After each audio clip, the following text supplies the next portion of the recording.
Hello and welcome to the Bread of Life channel. Today I have with me Sean Fitzgerald Fye, who is a gay Christian and a deliverance minister. And he's going to talk to us about his journey, his experience of being gay, and his experience with that growing up, and then his life and his ministry now. So, welcome, Sean. Thanks for being here. Thank you very much for having me on. So my name's Sean, and I live in the state of New York right now. I'm in central New York, what they call the Finger Lake areas. Um, I have known that I was gay as long as I can remember. I can remember being maybe 3 or 4 years old and going to pick out a birthday cake with my mother. And she's looking, they had a display of superhero cakes there. So she's like, "Do you want Superman? Do you want Batman?" I'm like, "No, no, I want Wonder Woman." Because even at that time, at 3 years old, 4 years old, I was already identifying with a more feminine side of myself. Um, so even then, I already knew that I was gay. I didn't know what gay was. I didn't know anything about sex or that it even existed. I just saw all the relationships in my life and I thought, yeah, I want that. That looks wonderful. It just felt natural to me to have that with someone of the same gender. Now, at the same time, I've also always had a feeling of God's presence in my life. I didn't grow up in an overly Christian home. We were Christians, but uh, sometimes you go to church, sometimes you don't, kind of thing. But in our house, you did believe in God, and I knew enough about Jesus to understand the plan of salvation. Even at a very young age, I still kind of grasped it. Um, So around the age of 6, I really began praying to God because at some point, I don't know where it happened, I don't know who did it, but at some point the seed got planted that I was going to go to hell because I guess it wasn't me personally, but it was anyone who had a same-sex relationship was going to go to hell. And that terrified me. And so at the age of 6, I began praying to God at night that he would erase me, just make it so I never existed because I felt I didn't do anything to deserve going to hell. I didn't even understand what this feeling for someone of the same gender was. I didn't understand any of it, but I also was convinced I couldn't get into heaven. So by that age, I was already praying at night, every night, that God would just erase me, just make it so I don't exist. As I got older, the prayers kind of changed at night. I found myself as I got a little bit older, instead, I was praying things like, "God, forgive me for all of my sins, including being gay. And then as soon as you forgive me, I want you to strike me dead with lightning. That way I won't have a single second to sin against you again." And we're talking 8 or 9 years old. I'm praying this. These are my prayers at night because of this theology that I was taught that I was an abomination to God. By the age of 14, I had started having suicidal thoughts. But what happened was I had a friend at school who, to my knowledge, wasn't gay, but he was sort of an outcast. And he wanted to start studying the Bible and seeking God. And so that's what we started doing. And I was actually about 12 or 13 when we began. And we started right at the beginning of the Bible. And of course, having, you know, that young mentality, we didn't understand the rest of the Bible yet. And so this started causing a lot of issues in the home. For example, I can remember one weekend on Friday night, my mom told me to take the garbage out. And I told her no, because it was the Sabbath. And I showed her in the Bible, Sabbath's on the seventh day. And according to Webster's dictionary, Saturday's the seventh day. And so I refused to take the garbage out. I even got grounded. I didn't care. I was doing it for God. And then that was on Friday. And then on Sunday, she made pork chops for dinner, and I refused to eat because it was pork. So this kind of upset the home. And so my mom's brother, my uncle, was a minister. He was an ordained minister, but he wasn't practicing in a church, preaching in a church. She invited him over one night and he sat down with me, just him and I, and he really set me uh, on the right road to seek God, explained things to me He even had me start reading the Bible from the New Testament on. He said, "What I want you to do is read the New Testament to Revelation. Then I want you to go back and read from beginning to end." He said, "But you need to know this New Testament first." And so that's actually the first time I read the Bible. That's how I did it. I read the New Testament first, went back, and then read the whole Bible. And it helped me so much because I understood. Reading the Old Testament, I understood where we were going. What was it that you learned from your uncle? How did you understand the new covenant and the old covenant after he explained it? Well, of course, I learned about Jesus Christ and the fact that we are saved through him and not by our works. I don't disregard works, but I don't think works earn salvation. And that's what I began to understand. Instead, it was more of, to put it a simple way, doing good things is not going to get you to God. Instead, go to God first, and then God will lead you to do good things, truly good things. And that's sort of the same idea. It was like once I learned about Jesus and salvation through him, I was able to go back and appreciate the laws, but understand that I'm not bound to them. I don't know if I'm using the right word. I don't want people to argue or to attack me that I'm disregarding Old Testament laws or God's laws. I'm not doing that because I believe Jesus is the fulfillment of the law. So that night after he left, I went into my room. I'm sorry, and I had, I prayed to God. I prayed the prayer that people pray for salvation, not one that was written down for me, but one that I let come from my heart. And I had the born again experience that people talk about. I felt God's presence at that moment. Not that I haven't felt it before, because I always knew he was there, but this was just it. That was the moment, and I've never looked back. Uh, so I came out when I was 18. I think most people kind of already knew. Um, I'm not overly feminine, but just my taste, my interests. When all my friends were listening to Metallica and Iron Maiden, I was over here listening to Cher and Dolly Parton. So it was just my life was kind of obvious without me needing to say it. And this was in the 1980s. So I couldn't really come out like before I was 18. I wanted to make sure I was out of school first. Um, so I came out, my parents. I would just wanted to know, did you at that time, were you still thinking that God was upset with you for being gay? Okay, I wouldn't put it that way. The Okay. the destructive prayers that I had prayed as a little boy had stopped because God had given me peace in knowing that I was saved. But I was still under the impression that being gay was wrong. And so at this point, like throughout my teenage years and young adult, my prayers became more like, please take this away from me. I would rather be alone than do anything to upset God or hurt God or grieve God's spirit. You know, the idea of hurting God to me was crushing to me because he's so wonderful to me and so wonderful to all of us that it hurts me to think I could ever hurt God. Um, so yeah, I still had the thoughts of like, how am I gonna fix this?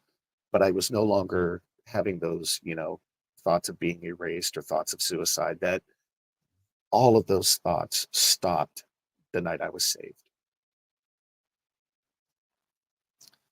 So going into, young adulthood, I was just praying like, God, take this away from me.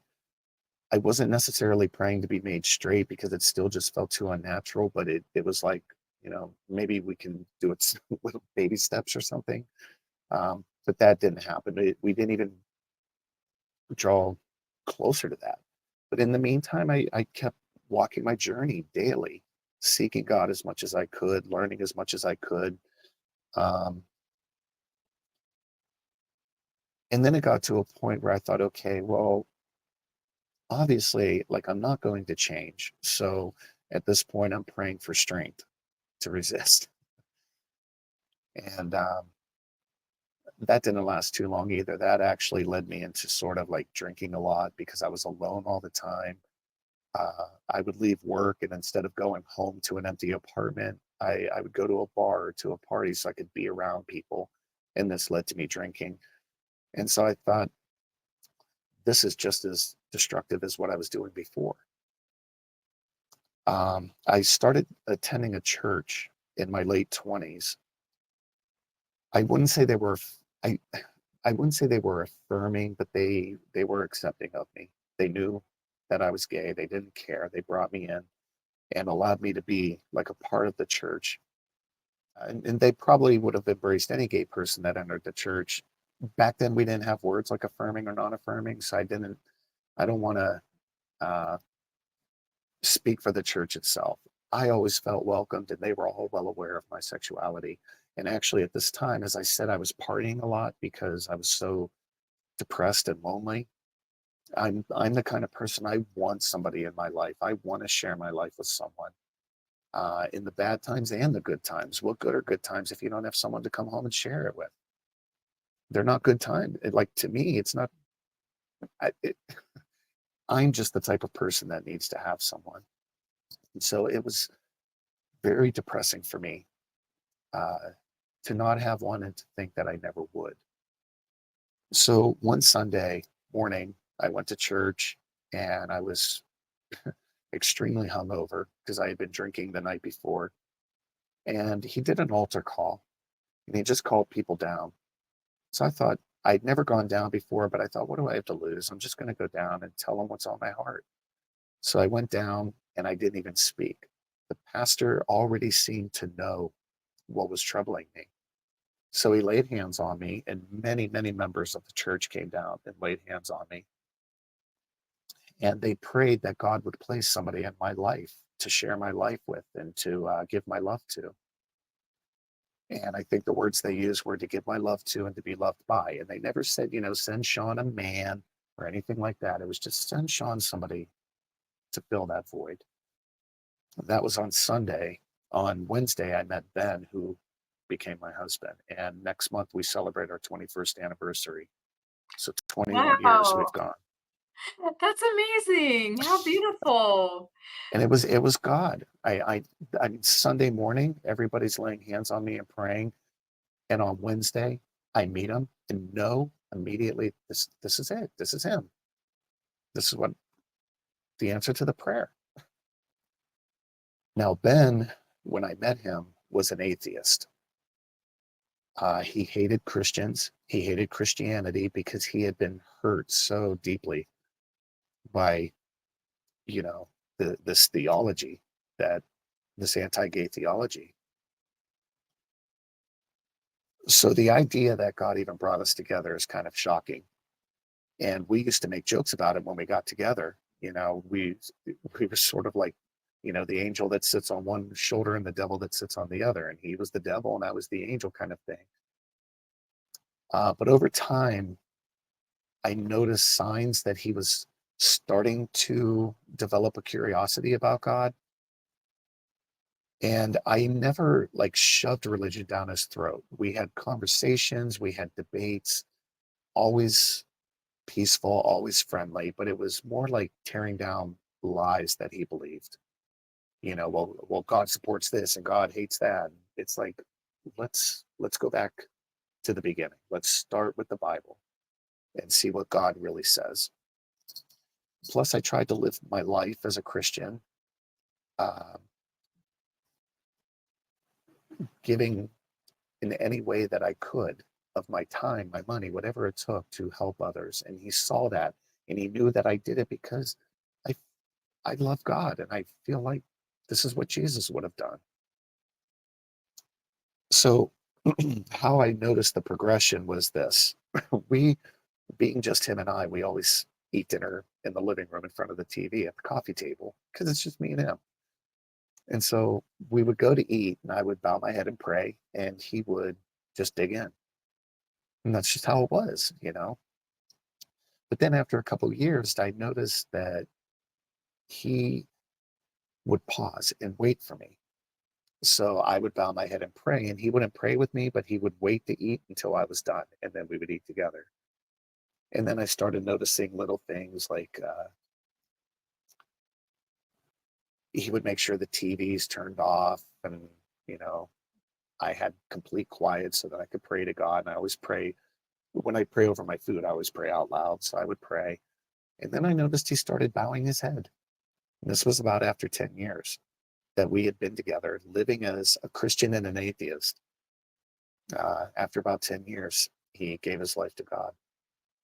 And then a year after that, he was called into ministry. And so he found a Presbyterian church that he liked. He jumped to a few churches each Sunday to see which one he felt that he belonged in. And it was the Presbyterian one for him. So he went to a school to become ordained and is now a Presbyterian minister. It's a great story. Thank you for sharing that. So, What do you want to share about your ministry? all right. Well, at the time that Ben got saved, well, I should say around the time that he got called into ministry, he sat me down one night and he's like, "We need to have a talk." He said, "I think God's calling me to become a preacher."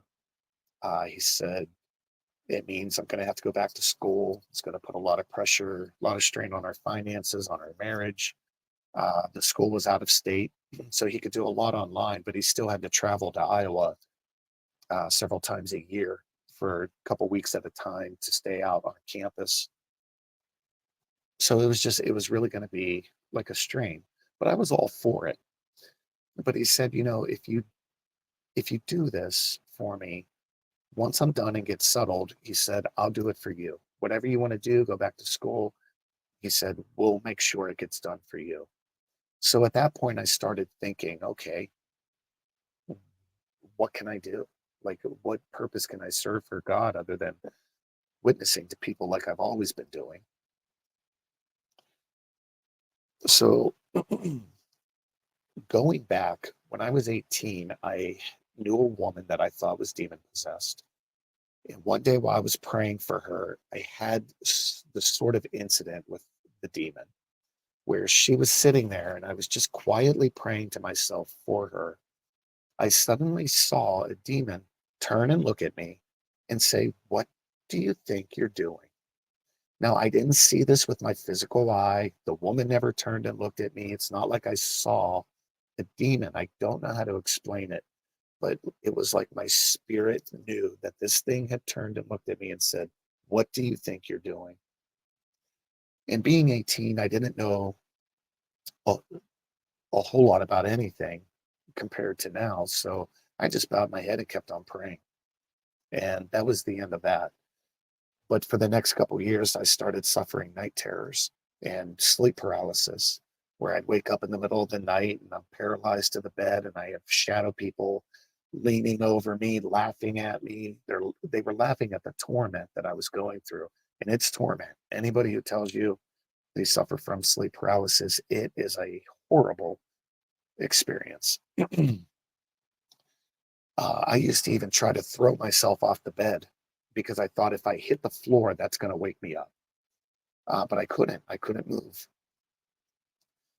So one night I cried out to Jesus for help, and instantly I saw these shadow people take off, and the incident ended. The paralysis ended. The panic ended because it is a panic, a state of panic you wake up in. It was just done, and I went into a peaceful, restful sleep. About a month later, it happened again. And immediately I went into prayer with Jesus, and immediately the situation stopped. And it has never happened again. And that was probably about 30 years ago now at this point. But the situation stopped, never happened again to this day. So that gave me an incredible faith in the authority of Jesus, in the authority that he has. So one day I heard two women talking in a restaurant. I wasn't eavesdropping, but I couldn't help but overhear their conversation. And the one woman was telling the other woman that her house was haunted, and she was telling her some of the experiences her and her family were having. So when I was leaving, I stopped at the table and I explained, that I wasn't eavesdropping, but I was sitting right there, so I couldn't help but overhear. And I said, I've had my own experience. I'm very religious.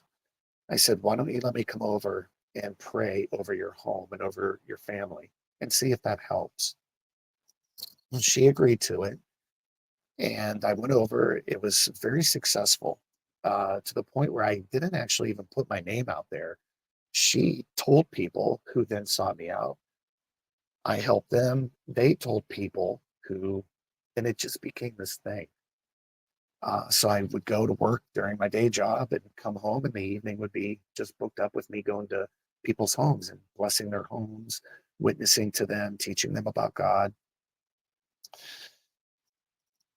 So I realized when Ben offered me the opportunity to actually focus on a calling from God, I kind of thought, well, maybe this was it. Maybe I was meant to do this kind of thing where I just bless people's homes and do this spiritual warfare. So it was actually the week of Ben's graduation. We had to fly out to Iowa to be at the school for the graduation. And he bought me a book on deliverance. It was like sort of like a how-to on deliverance. And it was just something that he bought me just to read while we were in the airport during the flights. That was it. And I ended up reading the whole book within the weekend, within the time of our trip. I read the entire book because it was so fascinating and I was learning so much. And it was also confirming that I was already doing so much correctly. And at the end of the book, there was an advertisement for a school for deliverance.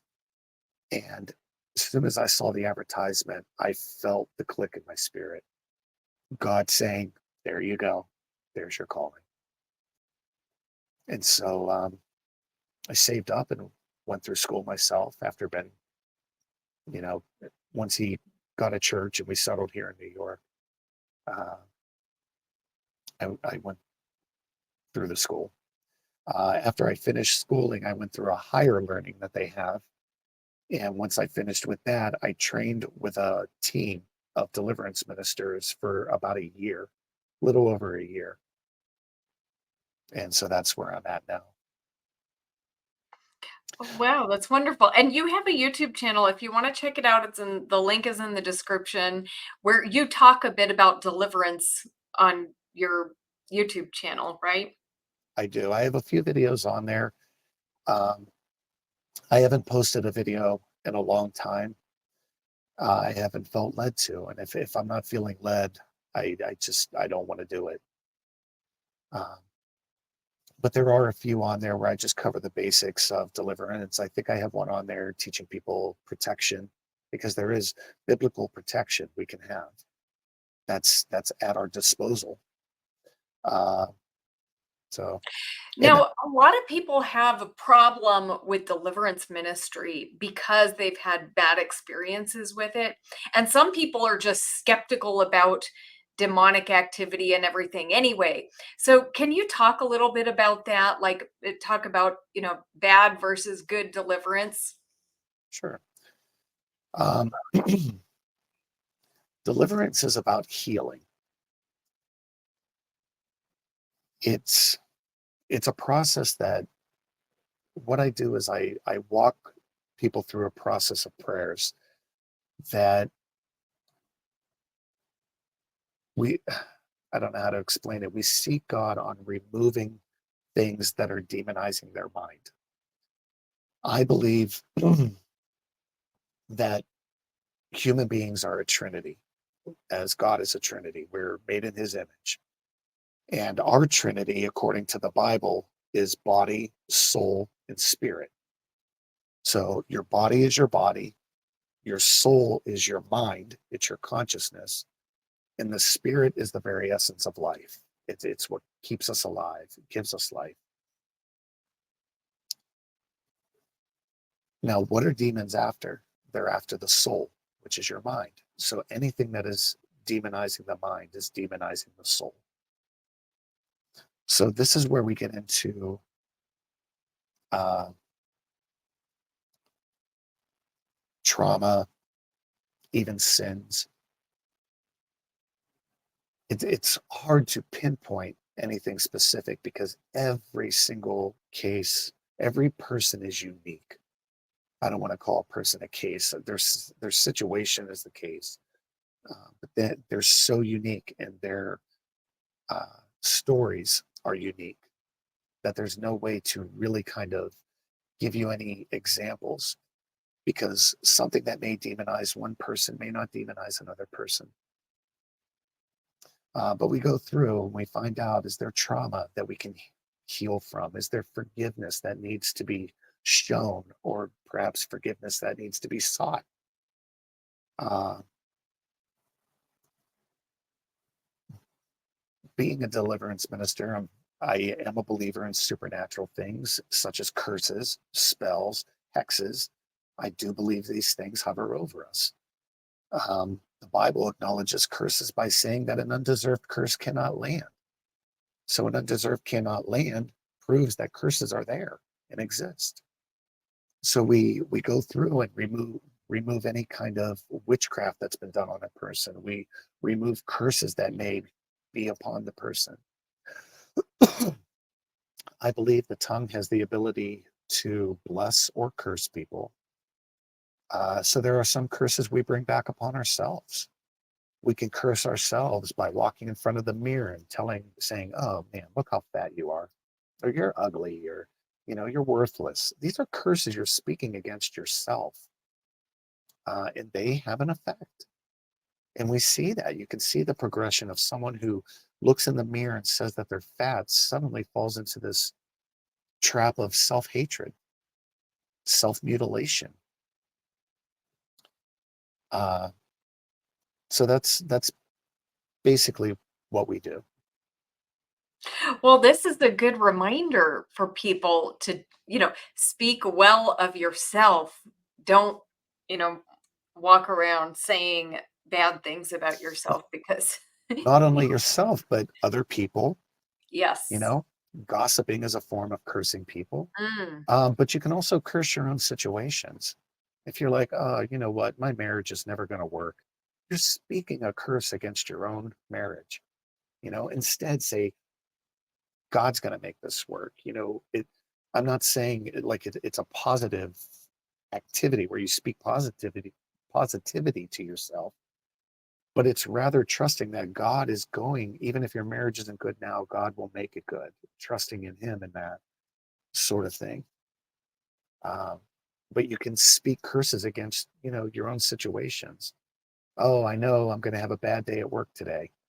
You're going to have a bad day at work because you just cursed your own day. So, I'm giggling about it now, but it's actually very serious when people do this day after day, all day long for years. Uh, Okay, so I'm just curious from your experience because I have some experience with deliverance. I've done some successful deliverance, but I would say I hate doing deliverance because it's hard and the demons don't always go away. So, do you have experience with that? Like, what is your experience when, like, have you had like demons that persisted and would not go away? no, I've had ones that are stubborn. Okay. But to my knowledge, of course, it's not like I have a church that these people become a member of. So I do check back on them, but it's not consistent. I do like a week. After a week, I check back. Maybe after a month, I'll check back. After 6 months, but after that, I have to kind of back off and let them live their lives unless they want me to be a part of it. So I do have some who reach out to me still. In fact, I have a lot who still reach out to me and they're still doing well. But to my knowledge, no, like that's never happened for me. But I think that's one of the things that makes me so effective as a deliverance minister and why God would call me to do this is because my faith is so sure. I am so absolutely positive that Jesus is going to get that demon out of you and wants to get that demon out of you. And Jesus said that anytime two people agree on anything, he does it. And you and I are here agreeing that demon needs to go. My faith is so strong. And I think that's why God called me into this because I will not accept that you won't leave. That's It's not a, great. it's not, I love it's that. not an option. Be careful, I'm gonna be calling you next time I have a hard case. But for a lot of people, this is sensitive because a lot of people have been put through deliverance when they don't actually have a demon. So Right. can you talk about that? I would never tell someone that they do or don't have a demon without sitting them down, putting them through a proper interview, and actually seeking God about their case. It's a very dangerous thing to do. Um, I have heard some real horror stories about young people being forced to go through exorcisms because of their sexuality, being forced to go through deliverance, and some of them were horrific. Hollywood has not made horror movies as horrific as what some of these parents and ministers have put these children through to try to convert them to heterosexuality. So, to anyone who had suffered that, as a deliverance minister, as a certified exorcist, I tell you, you were abused. That is not what exorcism is about. That is not what God is about. Deliverance is not supposed to be about a demon. Deliverance is about basically giving the person a clean slate to start their journey again.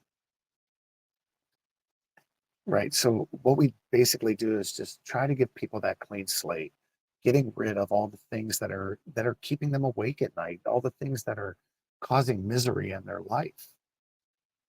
Now, what I believe is that, I mean, I don't want to get too much into a conversation about deliverance because that could be a whole video by itself. But I do believe that a demon cannot actually possess a person because a person belongs to God. You are God's creation. And unless God has handed you over to that demon, a demon cannot possess a person. What they attach to is something about the person. So it could be trauma, it could be a sin, it could be something that they cannot forgive, or something they feel they cannot be forgiven for. It could be spells or something like that that's been placed, witchcraft that's been placed upon the person. There has to be something about the person that the demon attaches to, because the demon can't actually attach to the person themselves unless God has handed them over.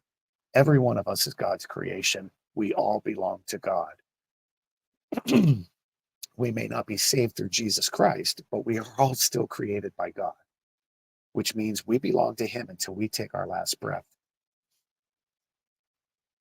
Um, so, what deliverance does is go through we go through removing what we call rights, and that is what gives this demon a right to torment you. That's what we get to the root of. That's what we help get a person cleaned of. If a demon's there, we know how to get rid of it. That's what we're trained to do. But there's no point in casting out a demon if the open door is still existing. We need to close that open door. You know, all of this is Jesus Christ. We get Jesus to close that door, seal it closed forever. Once that's done, the demon no longer has a right to be there, and it's got to go. It has to. It doesn't have a choice. That demon is a curse. And if an undeserved curse cannot land, that demon can no longer stay because that demon is a curse too. So that's deliverance. And I've never had one refuse to go, although they get stubborn. They tell me they're not going to go, but that's not an option. Now, of course, with deliverance, after that's done, you follow up with a lot of blessing. We do a lot of prayers of blessing, a lot of prayers of healing, and then I supply them with instructions on. A lot of them are non-believers who come to me, and so they get saved, but they still don't know how to seek God. They don't know how to read the Bible. So I give them follow-up sheets on, you know, where to what you can look for in the Bible, places you can read. If you just need something small to read, go to open up Psalms and just read anywhere. No matter where you open it to, it's going to speak for you or to you or with you. Psalms is designed that way. I give them follow-up instructions on how to protect themselves. Mentioned earlier, there's a lot of biblical protection, and I also send instructions on blessing their home. So I wanted to do something different for for my conversation with you today. And so I asked gay Christians, a few gay Christians that I know, what somebody could have said to them before they got saved that would have drawn them closer to God. And so I got a few Bible passages and I thought, yeah, you know what? It made me realize there are a lot of things that gay people are never even told about God. So I think the LGBTQ plus community has this image of God being this white beard, Zeus like figure with a thunderbolt in his hand, waiting to throw it at anybody who ticks him off. And I think that's really their image of God. And the reason they have this image of God is because they've never been told some of these Bible passages. So one of them I want to say now, and I heard it brought up on your channel before, and that's Psalm 139. So I really encourage anyone watching this video, not gay or not, I encourage anyone watching this video to read Psalm 131, or I'm sorry, Psalm 139. And you're going to find out that you were fearfully and wonderfully made. You, in particular, not humans as a whole. Yes, humans as a whole are a great creation and awesome, I should say. But this Bible passage is specifically speaking for you. And it says that you are fearfully and wonderfully made. You're also going to find out that God knows when you stand up and he knows when you sit down, that he discerns your thoughts from far away. You're going to find out that all the days of your life were already formed and planned out before you even existed. This is how special you are to God, each one of us, uniquely, individually special to God. And I know it's hard for you to wrap your head around. It's hard for me to wrap my head around, but believe it or not, that's actually another part of this same passage. You're going to read the writer of this passage say, God, this is too wonderful for me. My mind cannot put this together. But it's truth. You are that special to God. All of us are. Another passage I don't think that gets across to the LGBTQ plus community is Matthew 5, where we find the Beatitudes, where we're actually given, Christians call it the Beatitudes, but it's sort of this miniature list of special people who are blessed by God. People, it says, who are poor in spirit, people who are meek, the merciful, uh, peacemakers, and so on. And again, you can read that for yourself at Matthew chapter 5. In the book of Matthew, we also find in Matthew chapter 25 where we have a story where Jesus is separating people, the good from the wicked. And the wicked are going into hell. And they're told that the reason they're going there is because they didn't give food to the hungry, and they didn't give water to the thirsty, and they didn't care for those who were sick, and they didn't visit prisoners, and they didn't welcome the stranger in their land. These are the reasons that they were being sent into hell. And you'll notice it doesn't mention homosexuality. It doesn't mention abortion. It doesn't mention a person's political affiliation.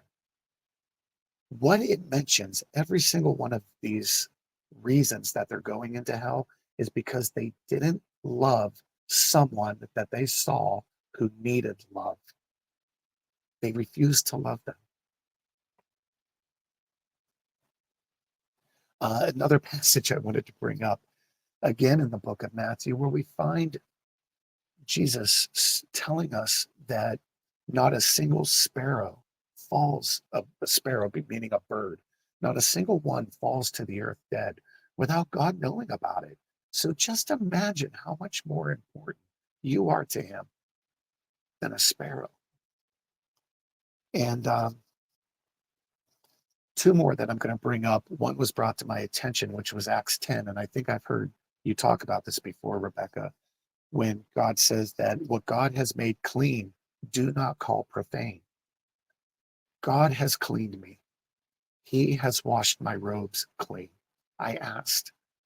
I humbled myself. I brought all of my sins before God and sought forgiveness and was forgiven. And my robes were washed clean. So don't call me profane because I'm not. And the last passage that I don't think gay people ever get a chance, this one they probably heard, but nobody's ever told them to apply it to themselves. And that is Psalm 23. The Lord is my shepherd, I shall not want. If you read that whole passage of Psalm 23 and know that it applies to you.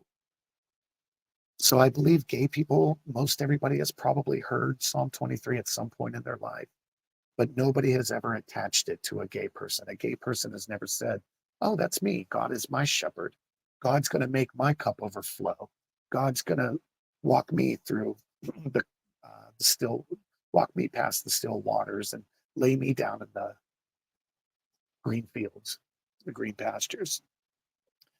So these were some passages that I just wanted to put out there to let people know, gay or not, saved or not, to let you know how much you are loved by God, how much he wants to save you. But as we see in Matthew 25, if you want to be saved, you better love others. Giving of those passages, I did that because I really want to encourage anyone who sees this video to seek God. I can't imagine my life without him. And God has never asked me to change my sexuality. He's never even burdened me with it. That's man who does that. It's man who came to me and told me to change my sexuality. It's man who tries to burden me with my sexuality. God's never done that to me. When I sin, believe me, God convicts me. I know it. I've had God stop me in mid-sentence before, literally. I'm sure you've experienced that too. You're in mid-sentence and God stops, and you know it's God stopping you from speaking anymore because you're about to say something wrong. So when I sin, God convicts me for it, definitely. And I've never been convicted for this, for my sexuality, ever. Even as a little kid, I never struggled between me being gay and God being God and how he felt about it. My struggle as a kid was that I was told I should feel bad about this, and I don't. And so I started thinking, what am I? Some kind of like monster from hell? Some kind of demon that, everyone's all this theology that they spew at me is telling me that I should feel bad about this. And I don't. I don't. When I sin, I feel guilty. Why don't I feel guilty for this? And that's what I struggled with when I was younger. It was never my relationship with God. That was always existing. Thank you. And yes, so if you are gay and you're watching this, Jesus loves you as you are. He is not trying to change that about you. And we're sorry if people have given you that message. So thank you for sharing your experience, Sean. I'm sure it's going to benefit people. If I can, because I want gay people to understand something as well.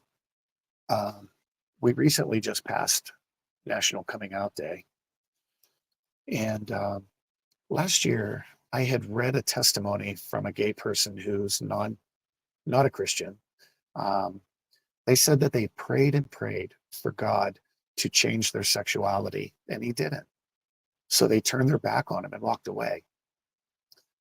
Now, here's the problem with that testimony, because I hear this a lot from gay people, and I myself, back in the day, maybe even would have thought of trying to use this. Here's the problem with that. You were searching for a God that would love you and accept you as you were and not make you change to win his approval. So when you ask God to make you straight, God said, no, I love you and accept you as you are, and I'm not going to make you change for me. So if someone walks away from that anyway, God's not the issue.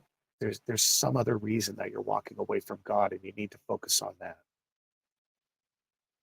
Because, in this situation, God gave you what you wanted, and you still walked away from him.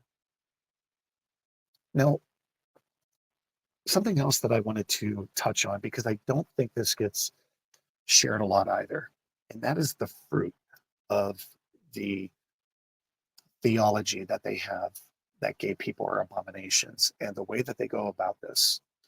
So what I did earlier today was did a quick Google search for some of these statistics.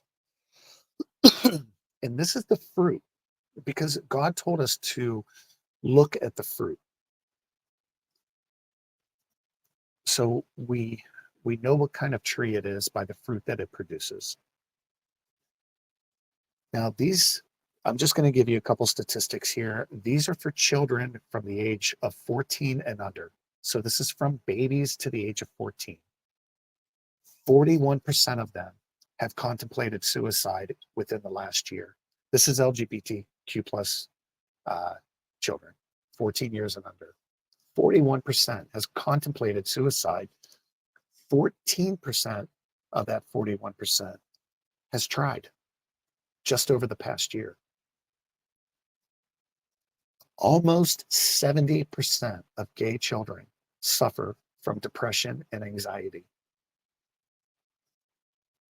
40% of homeless children are LGBTQ plus children who were thrown out of their homes by their parents. 14 years and under, thrown out on the streets.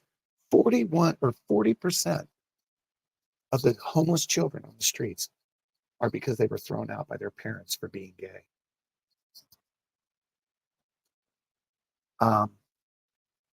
This is not godly fruit.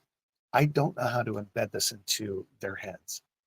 You are not, I'm not saying you, Rebecca, I'm speaking to them. Okay. You are not bearing godly fruit. It is not godly fruit to throw a 12-year-old on the street where they get into sex trafficking and drugs. It is not godly fruit to have an 8-year-old praying to God to kill them. It is not godly fruit to have a 14-year-old sitting there with a razor to their wrist. They don't do this because of God. They don't do it because of the Bible. They do it because of what they were told, the Bible says, because of what they were told God feels. I can point out some passages that scold people for trying to think for God, basically. We don't think for God. We're mortals. God is God. So I'm sorry to get fired up there. It just kills me because I lived through it. I survived it.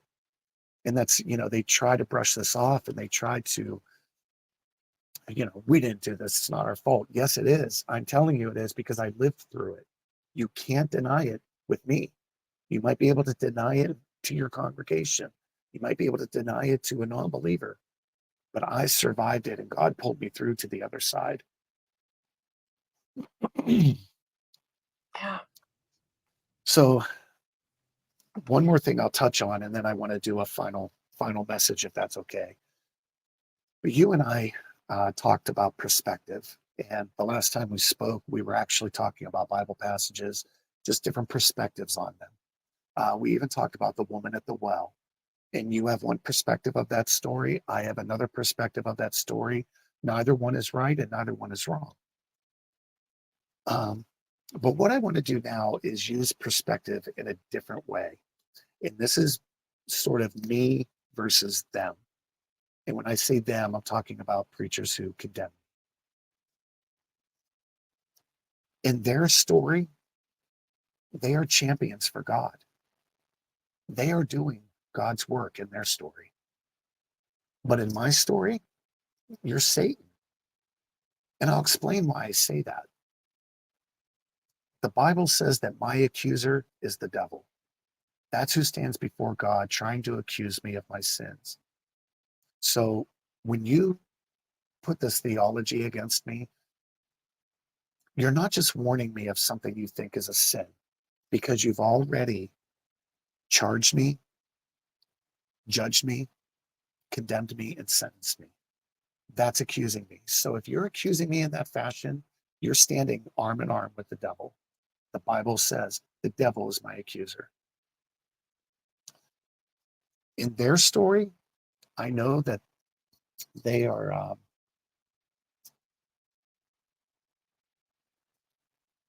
they are being wise religious leaders.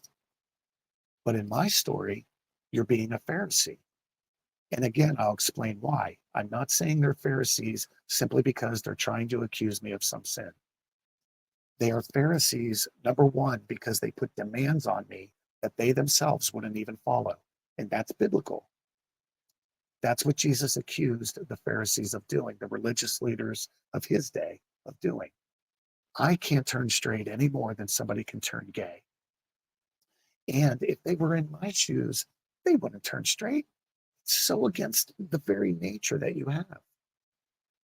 I have had a lifelong journey with God. The oldest memory I have, I was already seeking him, and it's never stopped. Um, so throughout my lifetime, God has bared some beautiful, amazing fruit through me. But they would tell you that the devil did that. And that's actually biblical. That's what the religious leaders of Jesus's time were accusing him of, that he was using demonic power to do this stuff. They were giving the devil credit for what God was doing through Jesus. So they're doing the same thing to me. So that's, you know, that's in my story. They don't seem to understand that they're the Pharisee. In their story, they're teaching me. In my story, they're cursing me. You're speaking against my journey I already have going with God.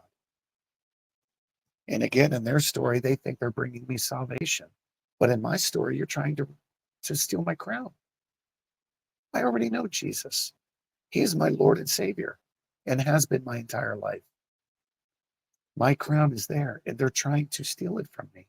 But they don't realize that because it's about perspective. In their perspective, they're a champion. They feel they should be lifted up on people's shoulders for helping the gay community the way they are. But they don't realize in our story, they're the devils. They cause our hurt and pain, and they steal, kill, and destroy for us. I so desperately want other people, especially my brother and sister gay people, to understand how loved they are by God. So what I decided to do was to finish off my testimony with two experiences that I personally have had with God that have been life-changing for me. I maybe not life-changing, but so powerful that I will I place them as like some of the top moments of my entire life. But at the same time, I think this is also going to give the LGBTQ plus community who does want to seek a God that loves them. I think it's going to give them encouragement to seek our Christian God and to understand that they really are loved by him. And I'm proof of it. So the first one experience that I had with God that I'll share first, I have a prayer room I use every single day. I usually go up towards, towards bedtime, spend about an hour and a half with God every night. So one night I was in my prayer room and I have a desk that I lean over and I pray on like this. So I was just leaning over praying. And to be honest with you, I remember there was nothing really burdening my heart that day. Um, there were no issues that I was really struggling with that I wanted to bring with God. It was just kind of a carefree day, and I was having a carefree prayer. And I was actually in a part in my prayer where I'm just praising God and thanking Him and just trying to tell Him how magnificent I think He is. And I was, speaking this prayer sort of to Jesus, and I'm like, I can't wait to be in your presence, which, by the way, I'm not saying I have a death wish. So don't take it that way. I don't mean it that way. I just mean I know the day is going to come where I will be before Jesus, my Lord. And I was telling him I can't wait for that. I said, just to be able to give you a hug, um, has got to be the most amazing thing I could possibly think of. Just to hug Jesus and tell him how much I love him. And at that moment, I felt somebody come up behind me, reach around me, and hug me. And they put their arms right around my shoulder as I was sitting there praying like this. They came up behind me. He wrapped his arms around me, and I knew immediately it was Jesus. I felt it. Um, every single hair follicle on my body jumped up in this like goosebump. And if goosebumps could have goosebumps, they would have. And at that moment, I felt my spirit try to leap out of my body. And it was leaping for joy. Like it was a joy I had never experienced before. And my spirit actually tried to leap out of my body. I felt it. I've never felt anything like that in my entire life. And the only reason it didn't was because Jesus was hugging me from behind. So at the same time he was hugging me, he was holding my spirit inside my body. It was the one of the most profound experiences I have ever had. I will never, till the day I die, I will never forget it. And the memory of it is never going to diminish. It was that amazing. And that's me. I mean, Wow. I'm nobody. It's not like I'm somebody's, you know, I mean, of course, we're all special to God and stuff, but I'm nobody. I'm no more important than anybody watching this video. This experience can happen to anybody who seeks God. And it wasn't something I prayed for. I was just praying. And I just happened to mention how great it would be to hug Jesus. And the next thing I know, I'm literally getting a hug from him. And like I said, that experience of my spirit trying to come out of my body, leaping for joy, was like nothing I have ever felt before that or since. In fact, I think that had Jesus not been hugging me that way and my spirit had actually leaped out, it would probably have been death. I don't know. But it was it was a wonderful experience that at the time brought me to tears. And still to this day, when I think about it, I still get teary That's so beautiful. Thank you for sharing that. And you wanted to share another experience? eyed. Another one, I'll try to make it fast, um, because it has to do with two, I'm going to call them dreams. People have told me that these are what are considered open visions. But because I had laid down to take a nap, I'm just going to call them dreams. But in the first one, they connect to each other. And first, I have to establish that when I became a deliverance minister and learned about the protection in the Bible, one of them was the armor of God, which I pray for every day, piece by piece. I place the armor of God upon me, including the helmet of salvation. Because I believe the mind is the soul, to me, it makes sense that the helmet would come in the form of salvation, because salvation is for the soul. Um, so once I started putting the helmet of salvation on, I stopped dreaming. That was a couple years ago, and I literally do not dream since I started putting the helmet of salvation on. It wasn't like I suffered from nightmares or anything, but I did dream every night, just crazy, my brain uncontrolled, just crazy things where you wake up in the morning and you're like, what was that? But like I said, since I started putting on the armor of God, dreaming has completely stopped for me, except for these two dreams that I had. And they were just a couple days apart. And they do have a connection, which I'll get to. But in the first dream, I laid down just to take a nap on the couch before dinner. And I hadn't even gotten done like shoving a pillow under my head. And suddenly I was standing like in this place. I don't know where I was, but I knew that I was outside of existence itself. I was like outside of time and space, as we call it. In front of me was this big stage, and there were steps that led up to the stage, and the whole thing was made up of clouds. And on top of the stage was just a doorway, and it was a regular sized doorway, and it had no door on it. But the doorway was turned just slightly so that I couldn't see inside. But like I said, the door was open. There was no door even on it. It was just the doorway. And the door frame of the doorway was made out of a rainbow with multiple colors, including colors I had never seen before. And I even got a close up look at the door frame. I never moved from the spot that I was in, but I thought to myself, boy, there's colors there I've never seen before. I want to like zoom in on this thing. And I did. I zoomed in on the door frame so I was able to actually see it up close. Then suddenly a man started stepping through the door. And I knew immediately that it was Jesus. There was just no question in my spirit. I knew it was Jesus.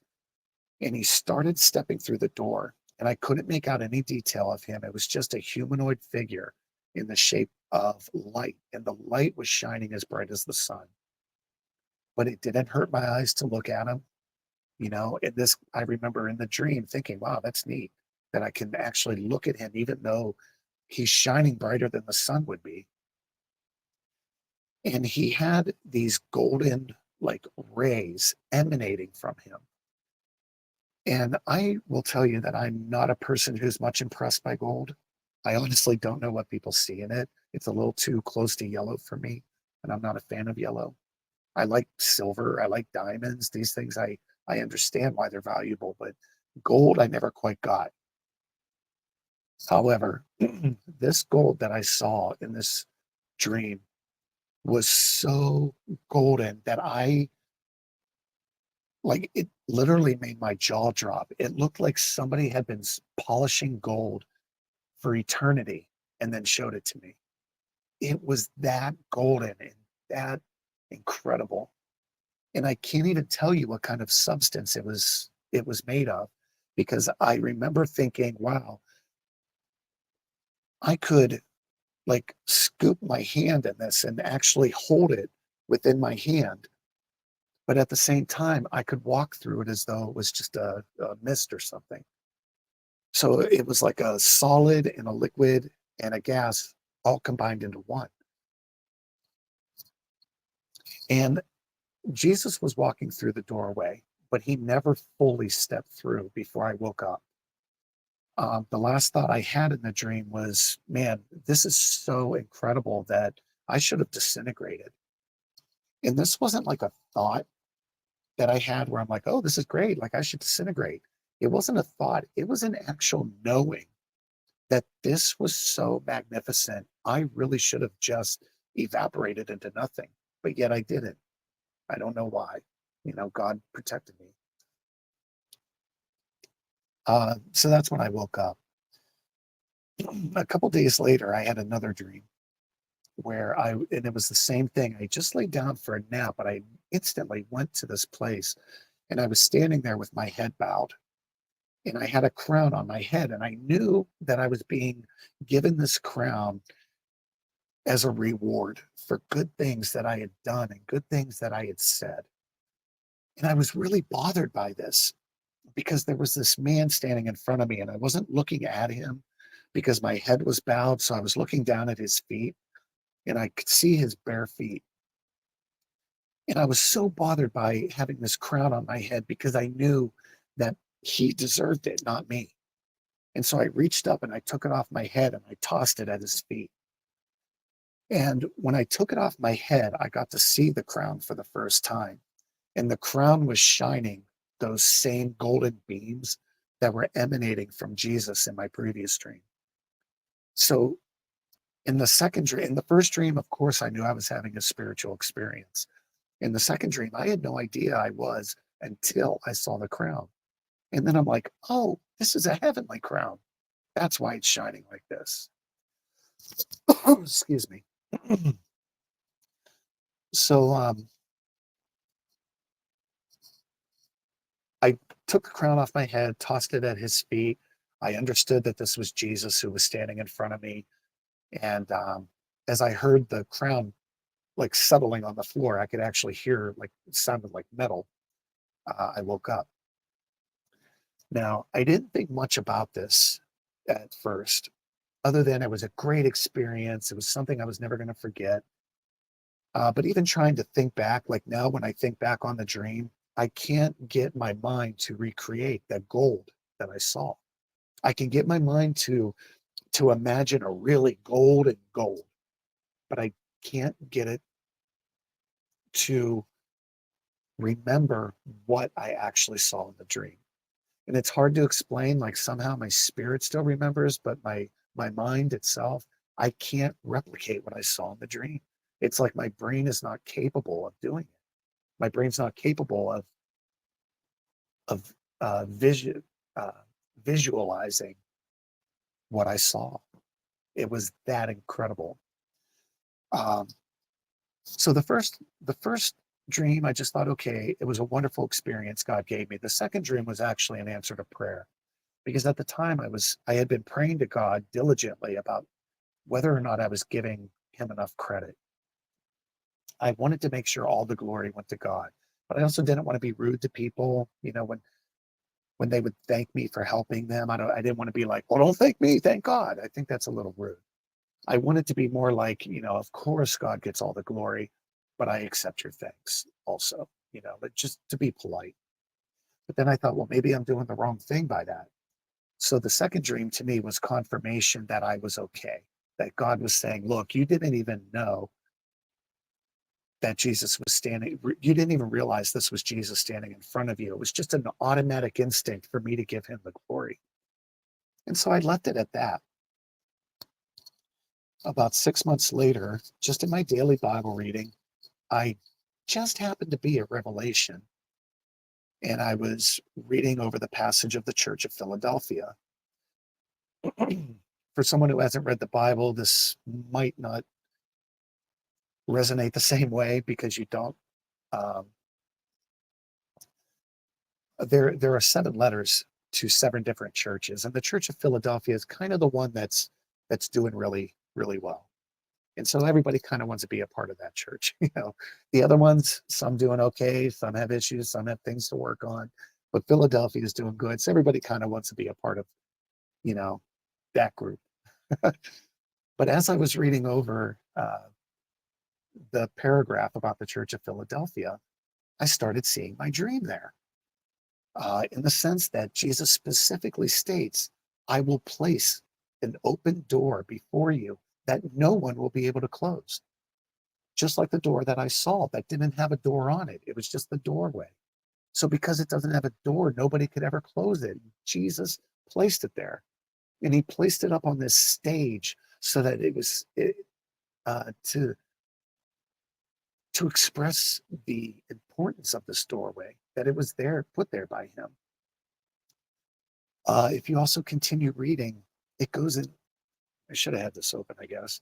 Yeah, why don't you read it for us? Okay, it's just a passage or a paragraph. So, Yeah. but since I told my dreams, he just says to the angel of the church in Philadelphia, write, these are the words of the Holy One, the true one, who has the key of David, who opens and no one will shut, who shuts and no one opens.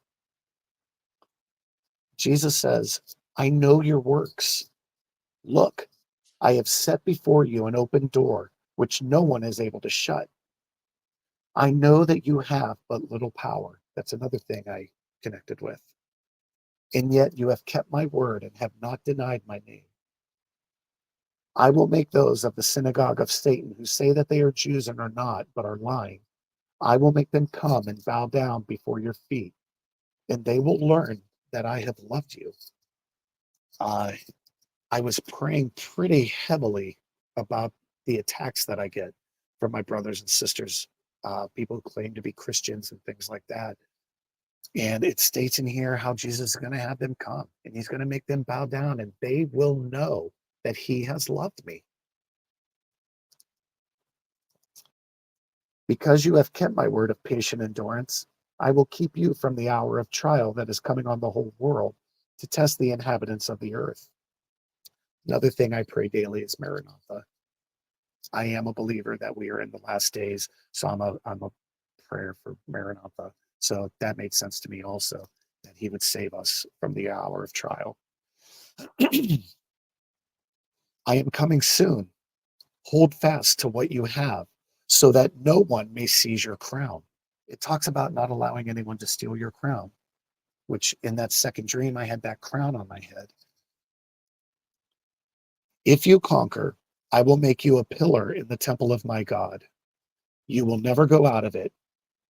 I will write on you the name of my God, in the name of the city of my God, the new Jerusalem that comes down from my God out of heaven, and my own new name. Let anyone who has an ear listen to what the Spirit is saying to the churches. Now, I've read this passage a million times throughout my life. I read my Bible daily, but I never connected much with it other than the fact that, of course, this is kind of the church we all want to be a part of, right? They're the ones that are doing good. So we all strive to be a member of that church. But I never had any other connection to it. Um, well, when it was 6 months after I had these dreams was when I reached that passage in Revelation. And I just sobbed. I couldn't believe how specific it was, not only to the prayers that I was praying, but also to um, the dreams. And here's one thing is that I full-heartedly believe that this gold that was emanating from Jesus that I'm trying to describe and I just can't. I believe that I was seeing the glory of God. I believe that was God's glory. And just like Moses, who had to hide in the rocks when God passed by because it would have consumed him. So Moses only caught a little glimpse of it.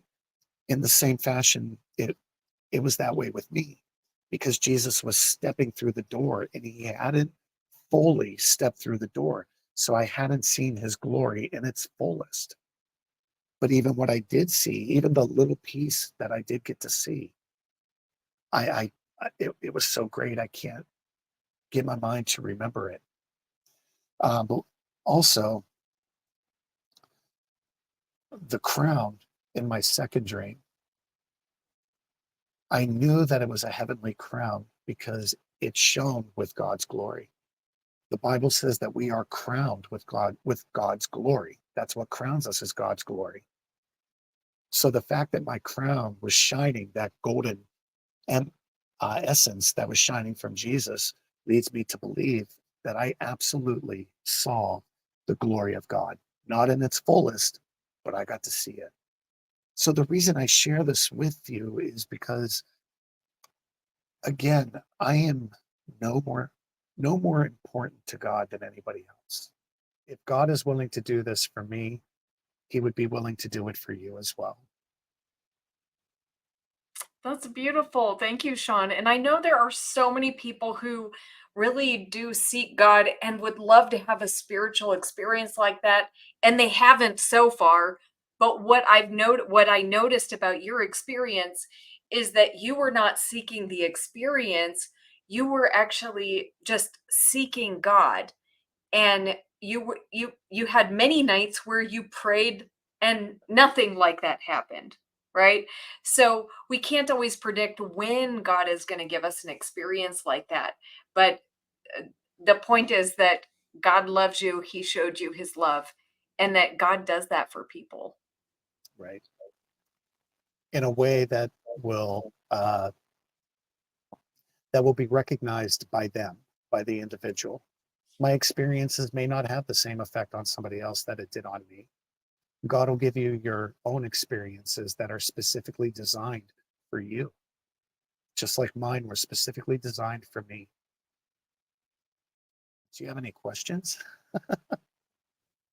When I interrupted you earlier, I asked about how you felt about God, how God felt about you, but you never got to share what happened with your parents at 18 when you came out. Well, because it's pretty non-eventful, thank God. I was scared. I didn't know what the reaction would be. Although one thing I had on my side, which I knew, was my salvation, my Christianity. Because by the time I was 18, I was much more uh, knowledged on the Bible than either one of them. And so neither one of my parents, although they were Christians, although, you know, they held the belief that being gay was wrong because that's what they were taught. Um, there was no way for them to come after me in that way because I had just sought God a lot more than they had. And so I had a lot more answers than they had, I guess. So when I came out to my mom, she cried for about 30 seconds. And then she said, Sean, you are my son and I love you. And she said, you are one of the finest men I know. And, she said mom stuff. She said she knew that I was a man of God and she trusted in that. And, that was that. With my dad, because my parents are divorced, but I'm close with both of my parents. They were both active participants in my life. My dad, I took out to dinner because I was a little worried about him. My dad's kind of, the macho guy. So I was a little worried about him, but I was prepared. I thought if he kicks me out of his life, then that's just the way it's going to be. I'm not dishonoring him. You know, I honor my father, but I'm not going to live a lie either because that dishonors God. So I took him out to dinner because I thought in a restaurant, there's no chance he'll make a scene. And of course he didn't. And it actually, I laugh about coming out to my dad because I think my dad always thought there was something wrong with me. When I came out to my mom, she's like, I kind of already knew, I suspected, I was just waiting for you to tell me. But with my dad, I don't think it ever dawned on him that he would have a gay son. So growing up, I think he feared that there was something wrong with me. And when I came out to him, at first there was this look of relief on his face, like, oh, okay, there's nothing wrong with him. He's just gay. And then it was like, oh, dang, he's gay. Does that make sense? Like there was relief that there's nothing wrong with me, but then it was like the reality set in, like, oh, he's gay. Okay. Um, but he did the same thing as my mom did. She said he loved me and that nothing's going to change that. He's there to support me.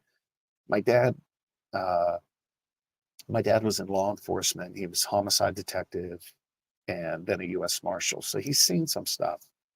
So with my dad, there was a lot of fear of my future and the danger that the world provides for gay people. I don't know if that's the right word I want to use, but the dangers that exist in our world for gay people. This really scared him because he saw it firsthand. So I tried to just comfort him on that. Throughout the years, I mean, they've grown. It just is what it is. They love my husband Ben. Um, they treat him as like a member of the family. So that's all I can ask for. That's wonderful. It sounds like that was a good experience on, your journey, because I know a lot of people have very conservative parents who don't react in that way at all. Right. Um, I don't want my coming out story to lead people to think that I don't understand theirs because I do. Because for 18 years, I didn't know my parents would react this way. I was blessed that way. And, maybe God moved because I prayed for God. So maybe God softened their hearts so that I wouldn't have to suffer that trauma that other people have suffered, but I don't want them to think, excuse me, I don't want them to think that I don't understand, because I do. I do know what it's like um, to even have being disowned a possibility, you know, because it was. But thank God it didn't happen. Thank you, Sean, so much for sharing your experience. If anybody wants to check out Sean's YouTube channel, the link is in the description. God bless you and take care. Thank you so much. His own self for heavenly food.